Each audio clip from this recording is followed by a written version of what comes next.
มื้อนี้บ่าวหลาก็จะมาอัปเดตหรือว่าอันตารางเนาะทุกคนเนาะให้ทุกคนได้เบิ่งนํกันเนาะหลังจากที่ว่าเฮาเฮ็ดไปมื้อวานนี่เฮาก็ต่อคลิปเลยเนาะพี่น้องเนาะต่อมื้อวานนี่เลยเฮาก็จะมาซอยสายพลคือเก่าเนาะพี่น้องเนาะมาเบิ่งนี่ข้างนี้เนาะด้านข้างเฮือนป้าเนาะพี่น้องเนาะเพิ่นก็เฮ็ดกันทางบ่าวสายพลเพิ่นนี่เนาะพี่น้องเนาะนี่พี่น้องทางบ่าวสายพลเพิ่นก็เฮ็ดใกล้สิแล้วเลยเนาะพี่น้องเอ้ยโอ้คักเนาะบ่าวสายพลตอกเลิกๆเด้อหักงอเข้าไปทำให้จำดินเด้อโดยโอ้สบายดีบ่าวสายพลสบายดีสบายดีพี่น้องเอ้ยมาเบิ่งบ่าวสายพลต่อพี่น้องเอ้ยหลังจากนั้นบ่าวลาก็สิซอยเพิ่นบ่าวลาสิซอยเพิ่นดึงเนาะดึงให้เพิ่นตอกไหลล้างมาเนาะพี่น้องเนาะเนาะบรรยากาศค่อยค่ำลงแรงพี่น้องเอ้ยพากันเฮ็ดยามค่ำๆแบกเข้าไปนี่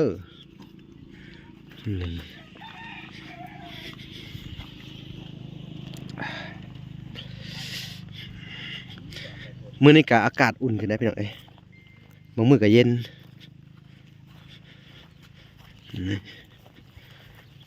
เหยียบใส่พ้นเหยียบเหมือนกันจะจับซอยมาใส่พี่ก่อนก็ได้มาต่อพี่เหลือก่อนก็ได้มาใส่พ้นกระถางปลานี่เนาะพี่น้องเอ้ยทางปลาออกกระช้าตะนางไปนะ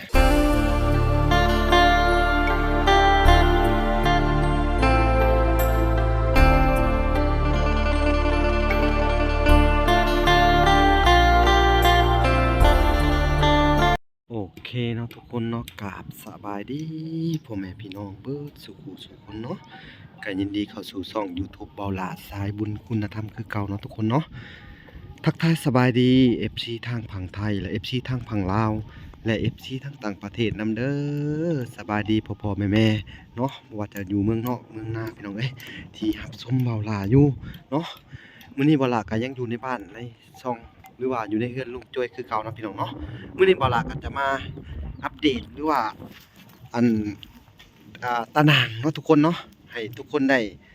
เบิ่งนํกันเนาะหลังจากที่ว่าเฮาเฮ็ดไปมื้อวานนี่เฮาก็ต่อคลิปเลยเนาะพี่น้องเนาะต่อมื้อวานนี่เลยเฮาก็จะมาซอยสายพลคือเก่าเนาะพี่น้องเนาะมาเบิ่งนี่ข้างนี้เนาะด้านข้างเฮือนป้าเนาะพี่น้องเนาะเพิ่นก็เฮ็ดกันทางบ่าวสายพลเพิ่นนี่เนาะพี่น้องเนาะนี่พี่น้องทางบ่าวสายพลเพิ่นก็เฮ็ดใกล้สิแล้วเลยเนาะพี่น้องเอ้ยโอ้คักเนาะบ่าวสายพลตอกเลิกๆเด้อหักงอเข้าไปทำให้จำดินเด้อโดยโอ้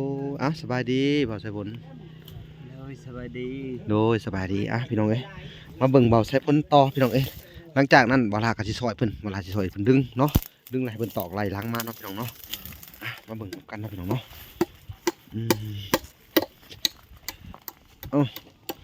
โอเค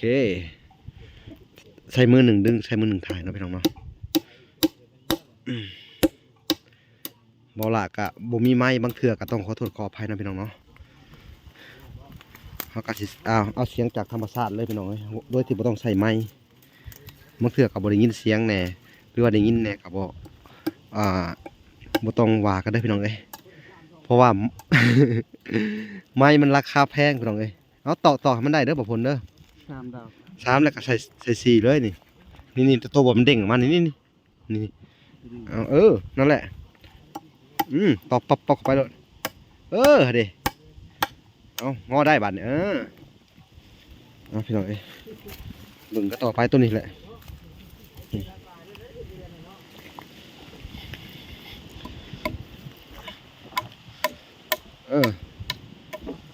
งอกันไปนี่รักมันห่างบ่แลเฮาก็หามาใส่เลยเด้อให้ทางบ่าวสายพลหารักมาใส่รอบหน้ารอบในพี่น้องเอ้ยเพื่อเพิ่นเข้าป่าเข้าดงเฮาก็สิใส่ไปฟังมันก่อนพี่น้องยิงตามงบพี่น้องเอ้ย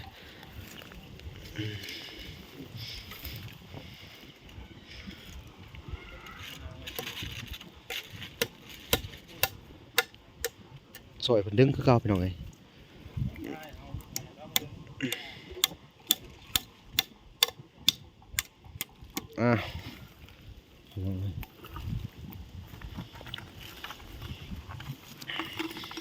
มันคือดุ้งว่าซั่นน่ะผลลองเรื่องมันโคมโพนบ่เขาต้องขุดลงนี่นะนี่ โดย เอาพี่น้องเอ้ยนี่โคมโพนตัวนี้เนาะมันเหลืองดุ้ง เออ แต่ว่าเขาใส่ลักอีกเด้อหาลักมาใส่ตัวนี้บ่มันดุ้งมันสิบ่เหมาะเดี๋ยวเอาทางกลางน้ำแน่พี่น้อง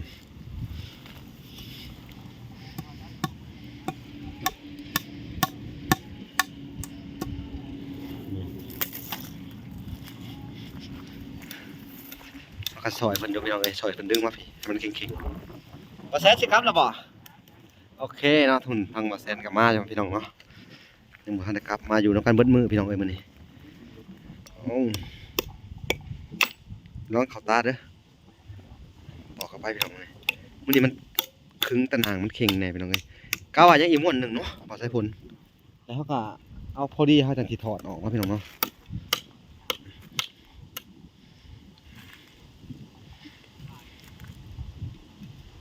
ตะปูก็บ่ค่อยดีปานใดเนาะ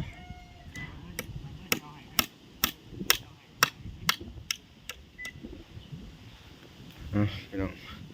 บึงกันยาวๆพี่น้องเอ้ย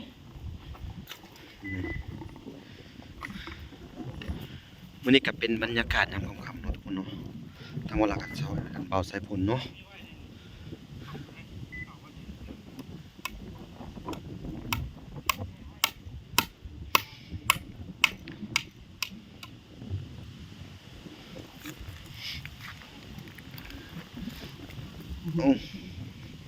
ลุย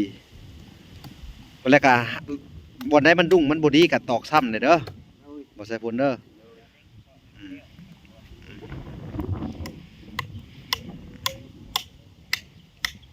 เอาพี่น้องเอ้ย แรงเลยนะคอยขับแรงเลยพี่น้อง นี่เด้ออันนี้ก็ได้เอาบ่เลยจับมาครับผมบ่ขัดเข้ามา สบายดีได้บ่ล่ะ โอ้สบายดีสบายดีเอายังอันนั้นเด้อขอโทษเด้อบ่ได้อันนั้นเด้อ หายละลายเด้อยังบ่วาง มือยังบ่ว่างยังจับกล้องครับยังเด้อโดยต่อเขาอีกมันไหน เนาะพี่น้อง เอาพี่น้องเอ้ย ทางนี้ก็สิสุดเลยเนาะ เอาสบายดีสบายดีเอา สบายดีคือกันเนาะ ทางเบาแอนเพิ่น ตรงนี้น่าสิสุดเนาะ แม่นตอก3ตอก4ก็ได้เด้อเอาพี่น้องเอ้ย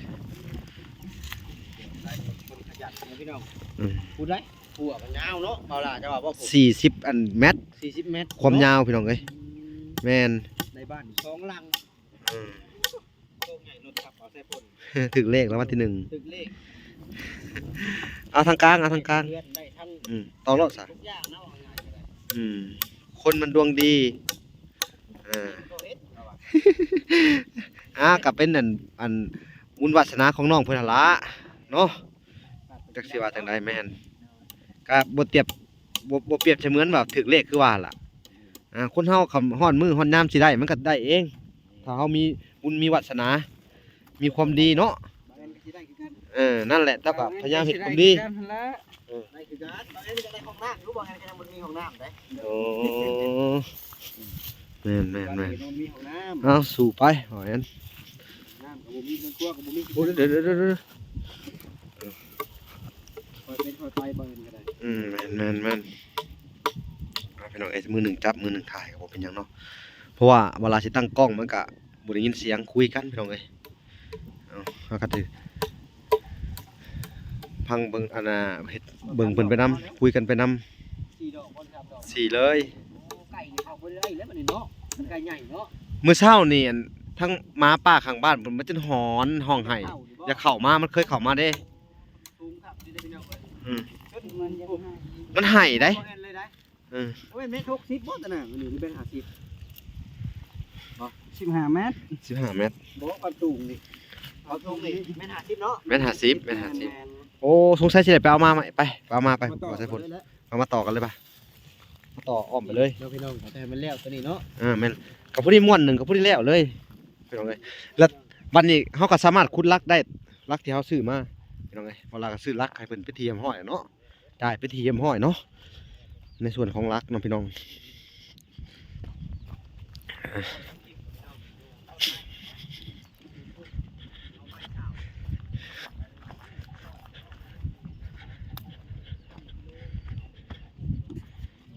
น้องเอ้ยทั้งเบาผลเพิ่นก็สิได้แบกตะนางแบกได้อยู่บ่ได้อยู่เนาะอ๋อบรรยากาศ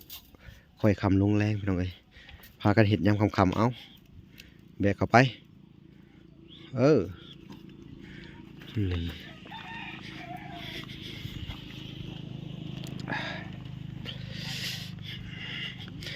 มื้อนี้ก็อากาศอุ่นขึ้นได้พี่น้องเอ้ยบางมื้อก็เย็นนี่ เหยียบใส่พ้นเหยียบเพราะงั้นก็จะจับซอยมันอยู่ มาใส่พี่ก่อนก็ได้มาต่อพี่เหลือก่อนก็ได้ ผมมีคนจับกล้องให้ผมมีกล้องอยู่ที่ดินขับอยู่ พี่น้องเอ้ยได้จะได้ต่อให้ทั้งเบาอันนะใส่ผลสิให้ทั้งอันเบาแอนตัดกล้องหาจิต่อตะนาง เดียวเบาเอ็นทีพาดกล้องคนจับซอยมันก่อน พี่น้องเอ้ยเอาเดี๋ยวเวลาสิต่อส่วนไหนเนาะถอดส่วนคือเก่า เอาก่อนเนาะ เอาผ้ามาไปพี่น้องเอ้ยลงไว้ก่อนผู้นี้น่าจะพอไปเลยพี่น้องม้วนเดียวนี่ยังเหลือขันไปเนาะนี่เห็นบ่ ไหม เห็นบ่ขึ้นมาน่ะโค้งมานี่เนาะพี่น้องเนาะป้าผู้นี้แล้วพี่น้องเอ้ยใส่ตะนางนะบอกพี่น้องเอ้ยเดี๋ยวเวลาสิรอให้ทุกคนเบิ่งอีกเนาะด้านหลังของตะนางพี่น้องเอ้ยใกล้สิแล้วเลยเนาะนี่ป้าดโถ่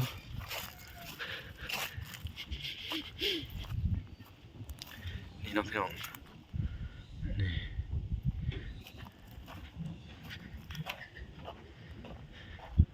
นี่เนาะทุกคนเนาะจะย่างเมืองจากด้านหลังแล้วก็ไปหาด้านหน้าเนาะพี่น้องเนาะนี่คักแล้วพี่น้องเอ้ยนี่โอ้อย่างสวยเลยพี่น้องเอ้ยสวยงามตามท้องเรื่องเลยพี่น้องเอ้ยป๊าดเด้อคักเลยนี่คักพี่น้องเอ้ยแต่ทางวลากระเสียเป็นมื้อหน้าเนาะพี่น้องเสียดประตูใส่ทางนี้เนาะพี่น้องเนาะเสียดประตูเป็นซื้อบ้านพับมาพี่น้องเอ้ยวลากระซื้อบ้านพับมาใส่ตรงนี้นี่แล้วก็เสียดเป็นประตูน้อยถ้าเสียดประตูน้อยอยู่ทางนั้นเนาะพี่น้องเนาะประตูใหญ่เสียดเป็นเปิดอยู่ทางนี้เนาะตามจุดประสงค์ของทางอีเมลเฮาอยู่ทางUSA พี่น้องเอ้ยทางแม่ตู้เพิ่นเนาะก่อนอื่นเพิ่นก็ต้องขอบใจทางอีเมลเฮาทางแม่ตู้จาก USA พี่น้องเอ้ยที่เพิ่นออกทุนช่วยเหลือทางพ่อตู้โจ้ยแล้วก็ทางน้องสายพ้นเพิ่นพี่น้องเอ้ยก็ถือว่าเพิ่นก็มีจิตใจเมตตาพี่น้องเอ้ยคือว่าจิตใจอันประเสริฐเนาะพี่น้องเนาะที่ว่าช่วยเหลือครอบครัวทุกอย่างเนาะก็ต้องขอบใจมายังอีเมตู้เฮาขอให้เพิ่นจงมีแต่สุขภาพแข็งแรงพี่น้องเอ้ยความเจ็บจะได้ความไข้อย่ามีพี่น้องเอ้ยก็ขอให้เพิ่นมีแต่ความสุขความเจริญพี่น้องเอ้ยได้ทำได้เฮ็ดบุญหรือว่าได้ทำบุญกับคนอยากให้เนาะคือว่าคนต้อยต่ำอนาถาพี่น้องเอ้ยก็ถือว่าเพิ่นมีจิตใจเมตตาพี่น้องเอ้ยคืออย่างเบาหลาเว้าเลยเนาะนี่เนาะทั้งเบาใส่พ้นเพิ่นก็สิได้นะแม่นต่อบ่แม่นแม่นแล้วเบาใส่พ้นเพิ่นก็ทางปลานี่เนาะพี่น้องเอ้ยทางปลาออกก็สิเอาตะนางไปนะเอาต่อเป็นบ่บ่แม่นเป็นก็ลองเบิ่ง เบาหลาต่อให้เด็ดจะถอดรถเดี๋ยวให้เบาใส่พ้นจับก็ได้ ผ้าเป็นมาครึ่งนี่หรือว่าไปครึ่งให้ก็ได้ จ้าจะเป็นคนต่อให้ก็ได้หมูย่างต่อนี่พี่น้องเอ้ยโอ้หนัก10 ปลายโลเกือบ20เลยจับได้ไปสั่นเลยเคยไปซื้อเนาะพี่น้องเอ้ยนี่บนชนต่อก็สิให้ทางบ่าวใส่พลลื้อนี่นี่มีแต่ลื้อเส้นทงนี่แอนมาลื้อตัวนี้ออกเดี๋ยวเขาจะเอาออกพี่น้องเอ้ยจับดินี่เจ้าเกี่ยวเนี่ยออกเลยนี่ส่วนนี้พี่น้องเราสิเกี่ยวออกให้มึงถอดแล้วก็หมุนขึ้นมาเลยได้อย่านั่นได้ได้มันแบบจะถอดสลักออกนิดนึงให้ว่าแอนปลดสลักให้พี่น้องเลย แข็งแท้นี่ก็ได้ แข็ง ต้องเอาผ้ามาหัด แมนอยู่ ใส่พ่นเอาผ้ามันดูมันพี่น้องทางว่าใส่พ่นมันก็ตัดแนวทางเนาะตัดทิ่มเลยน่ะตัดมาก่อนนะพี่น้องมันเขาก็จะได้หมุนออกมาแล้วไปสอดใส่ตัวนั้นพี่น้องเลยตัวนั้นก็จะทุกสิ่งที่จะถอดทิ่มอย่างตัวนั้นเนาะพี่น้องเพราะว่าการต่อตะนางนี่มันก็ ต่อให้มันเป็นพื้นเดียวพี่น้องเอ้ยถือว่ามันจะบ่มีอันแบบคอต่อเลยหลายคอต่อพี่น้องเอ้ยพื้นเดียวต่อหอบม้วนเลยพี่น้องเอ้ย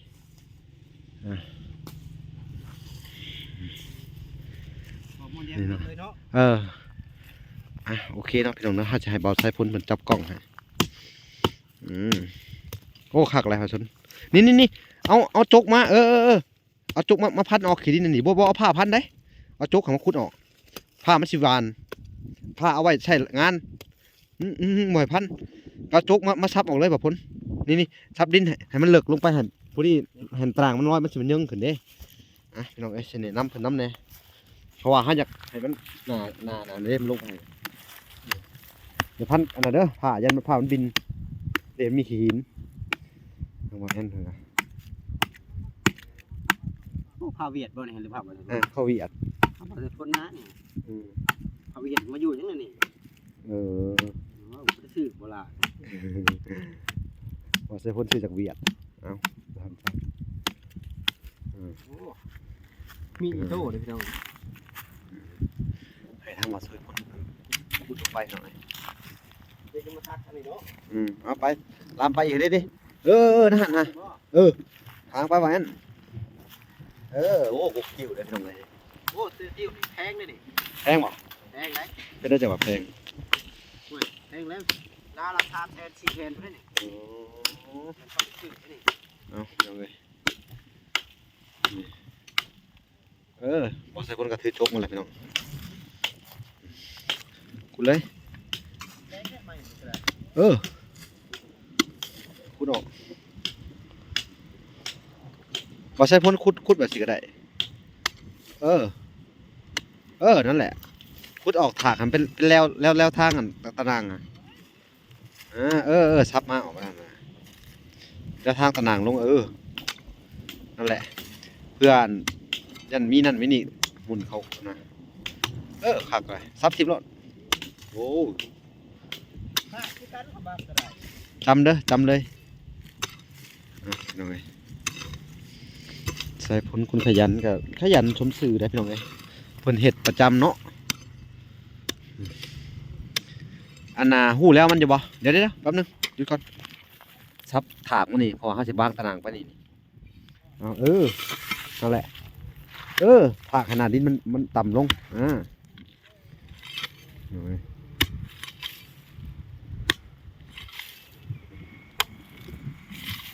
พอรักก็ได้มาตรฐานแล้วพี่น้องว้ายก็คือจะไปเห็นแต่ท่านบ่แอนพันมือตัวเองล่องคลองเปล่าเนี่ย พอเลยเคยเห็นบ่เป็นยังไงมีการพันมือเจ้าของกับมีบาดนี่ไป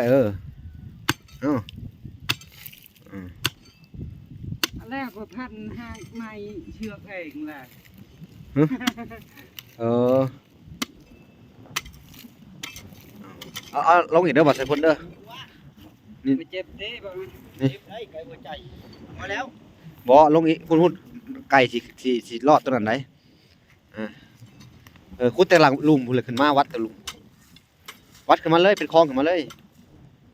วัดแต่ลุมขึ้นมานี่โน่นวางนี่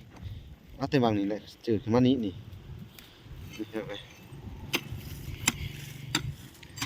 เอาเลยถือว่าม่วนนี่ก็แล้วเนาะพี่น้องเนาะผู้นี้เหลืออีกยังอีก2 ม่วนพี่น้องเอ้ยเหลือเอามาเผื่อไว้ผู้นี้ม่วนหนึ่งซับมาเลยเป็นโคไปเลยบ่พ้นซับคู่มาเลยนี่คู่นี่นั่นแหละเฮ็ดคือเป็นห้องว่าเดี๋ยวคือนั่นแหละเลิกลงมาอีกนิดนึงเลิกลงมาบัดนี้ลักษณะมันเสมอกันมาว่าจะเอามากยังไม่ได้มากได้แล้วนี่ไปเลยซับอีกลงไปอีกอย่ามันยึงได้นี่มันมาสูงกันนี่แหละถ้าตีมันเงื้งแหละนะหันมันสิหมูม้าเป็ดไก่มันสิรอดได้แบบ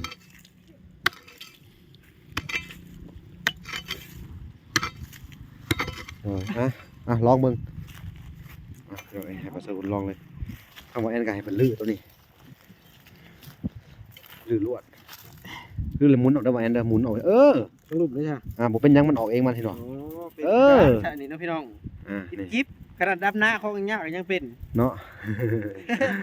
หักแหลนะหมุนไปซะแล้ว เอาใส่ได้บาทนี่ มันบ่ยากก็หมุนเขาคือเก่ามันแล้ว ฮะ หมุนเขาคือเก่า มันเข้าเข้า เขาแต่เฮาประกบกันซื่อ เอาลองมาดูป่ะนี่ เนาะพี่น้องเอ้ยนี่เฮาต้องเอาส่วนตัวนี้ออกก่อนได้ส่วนบ่งามตัวนี้นี่เอาออกก่อนบ่แอนส่วนตัวนี้เออบอกก่อนส่วนนั้นแหละ เอาผ้ามาก่อนมันออกบ่ได้ โดย แห้ง เนาะพี่น้องเอ้ย ใส่พ่นน้ำผ้ามาให้ก่อนใส่พ่น ลุยกันต่อพี่น้องเอ้ยตาเว้นพี่น้องเอ้ยคำข้อยเลย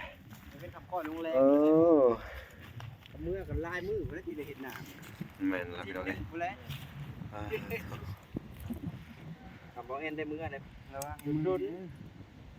คือว่าสิได้เมื่อกับเบาแสนบ่ นี่ อื คนบ่ ม มีรถเนาะ เออ มีรถแล้วไปปะให้ทหารเด้อ มีรถแล้วไปป้ายทหาร โดยตำรวจประจำการทหารประจำชายแดนก็เลยเพิ่นฝากไว้นะ โอ้ เอาเป็นลีโน่ เออ เอาช่องอันนี้มันกี่ไร่นี่ ออกรถเอากลับไปก่อน เฮ็ดได้บ่นี่ปีน้องดู หมุนออกที่ร้าน หมุนดู หมุนบ่ใส่ผล หมุนเลยทุกคน เอานี่เฮาเอานอนลงก่อนเอาเฮ้ยระวังเด้ออุ้ยหมุนเอาทางนี้ก็ได้นี่ถอดหมุนอุ้ยหมุนทางพี่นั่นแหละ มันคือบ่คือเก่ามันคือเมื่อกี้นี่ได้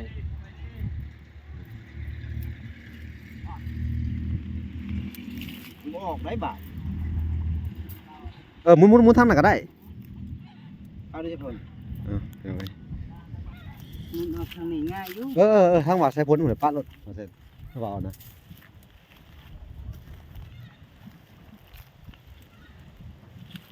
ได้รับแกนทางนี้นี่ นั่นแหละใช้เป็นพุทธต่อไปจ้ะ โอ้ใส่ทางนั้นด้านหน้าครับมันลงคน อืม อันนี้มันมีรักแกนนะ โบแกน ผู้รักบางอย่างอยู่แล้ว อันนี้ก็โบแกนนะนี่สีฮักเลยนี่ ภาคดอกหนึ่งถูกเราจะดอกเสียไป เป็นยังไง รักแกนทางนี้นี่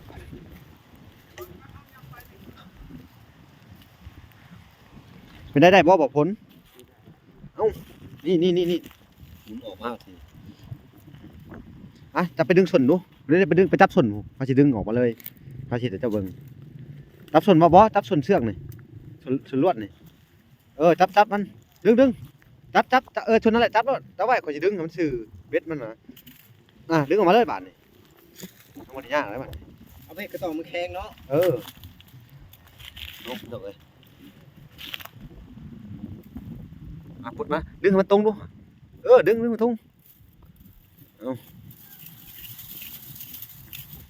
พุด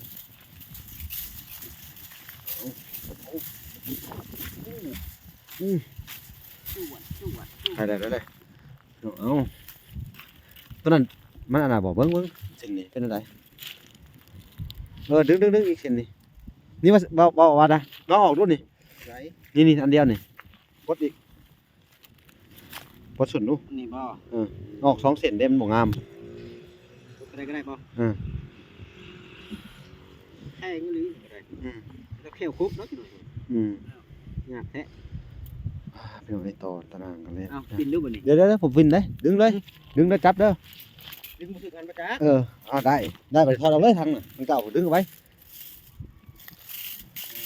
โอ้ง่ายแล้วพี่น้องเอ้ยต่อพี่น้องเอ้ยบาทนี่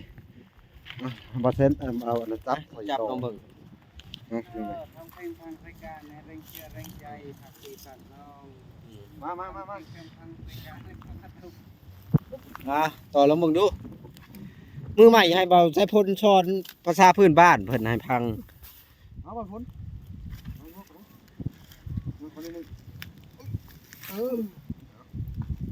เนื้อบาทเนื้อต่อ ต่อแล้วกลางไปบัดเดียวเนาะต่อเพิ่งมันคนละอย่างแล้วเนาะตัวนั้นเนาะต่อเว้นเอา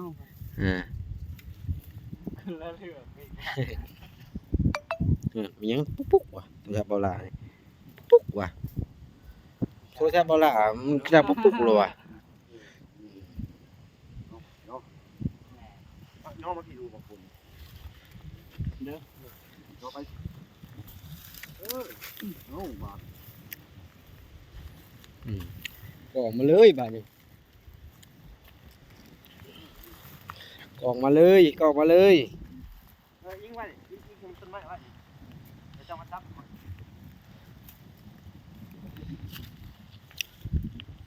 เลยยิงตา ปั่นลงในได้บาดนี้ ครับวนครับนี่หมุนเดี๋ยวนี่เด็กมาจับยืนขึ้นมาจับเพิ่มสิมาหมุนเข้าเห็ดกันน่ะหมุนเข้าไว้หมุนเข้าเห็ดกันนี่เห็นหมุนเข้าเห็ดครับสอดหมุนสอดแล้วอาจจะเป็นหมุน หมุน สอดเอง อืม หมุนมาเด้อคอเด้อเอาหมุนมาบัดหมุนลงนี่เอาขึ้นหัวบ่จับเลยเนาะคอย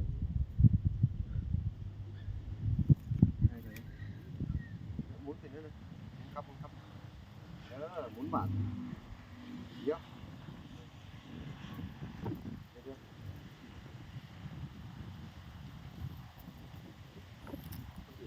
ทึกหมุนลงมา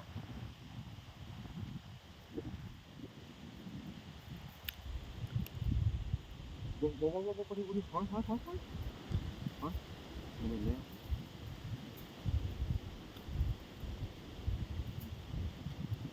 เขาบาดนี้ เป็นผ่ามันหมุนมันหมุนเกี่ยว เบ็ดข่อยก็สิเบิดเลยได้บาทนี่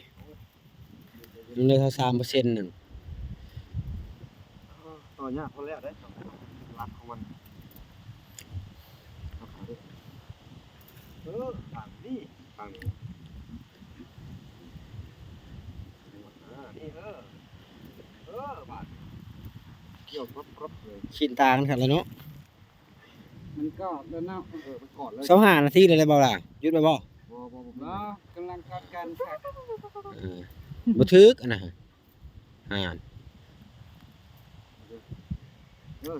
ถึงแล้วเพราะว่ามันขดได้ขดนิดเดียวนี่เอาดูมันอยู่กันแล้วเดี๋ยวให้ถอดตัวนี้ก่อนมาก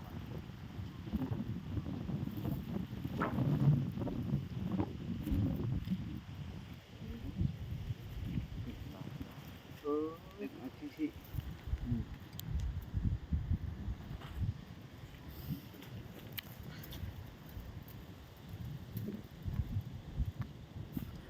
5โมงเลยเนาะไวเนาะ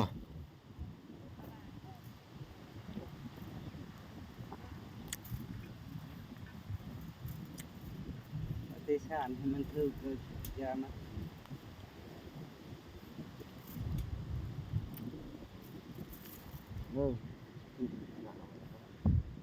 ทีเนาะ น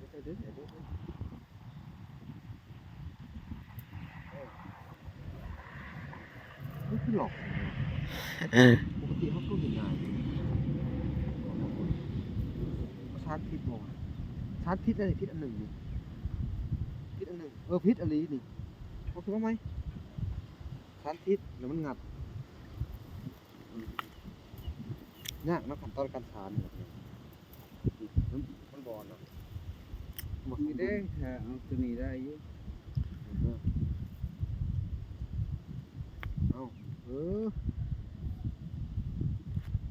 รับสูตรของมันแบบนี้นี่ บ่เป็นหยังเนาะ ให้มันลงหัวหลุมแล้วเฮามัดเอาเลยก็ได้ เด้อ ให้มันลงหัวเนาะ เด้อ แต่คือตัวนี้หลอก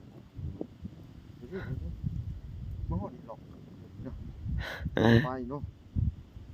บวกไปตามสูตรของมันเลย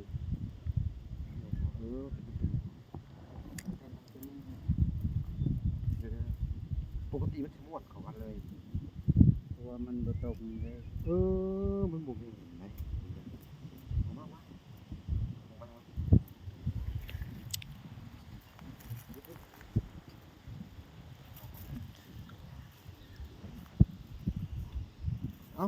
โอเคแล้วมันยากหลาย